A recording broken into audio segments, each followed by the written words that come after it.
নমস্কার বন্ধুরা, শুভ সন্ধ্যা। আমি মুনমুন তোমাদের সামনে একটা খুব সহজ অথচ খুব টেস্টি রেসিপি শেয়ার করছি।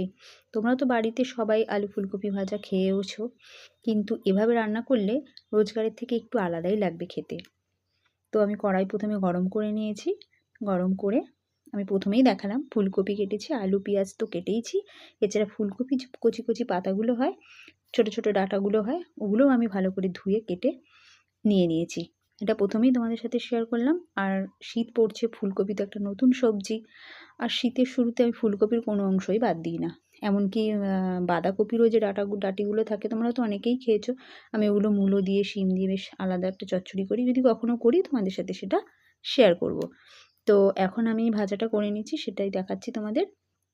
তো হলুদ নুন দিয়ে আমি ভালো করে একটু ভেজে নিয়েছি। আর এভাবে ভাজা করলে তোমরা পাতলা ডালের সাথে ভাত দিয়েও খেতে পারবে, খুব ভালো লাগে খেতে। আবার রুটি পরোটা দিয়েও খেতে পারবে। আর এই যে ভাজাটা করছি, এটা ভাজাও করতে পারো, আবার অনেক সময় একটু জল দিয়ে একটু হালকা মিষ্টি ফিষ্টি দিয়ে করলেও এটা বেশ একটু চচ্চড়ি মতন হবে। এটাও খেতে খুব ভালো লাগে। আমি এটাও রুটি দিয়ে করি, শুকনোও করি, আবার ঝোল ঝোল চচ্চড়িও করি। তো আজকে ভাজাই করলাম। দুপুরবেলা ডাল দিয়ে মেখে খাবে, আমি তো ডাল খাই না। আমি শুকনো গরম গরম ভাত দিয়ে মেখে খাই, আমার ভালো লাগে খেতে। আমি একটু শুকনো খাবারই পছন্দ করি। তো আমি মাঝে পোস্তটা একটু ছড়িয়ে দিয়েছিলাম, সেটা তোমাদের বলতে ভুলে গেছি।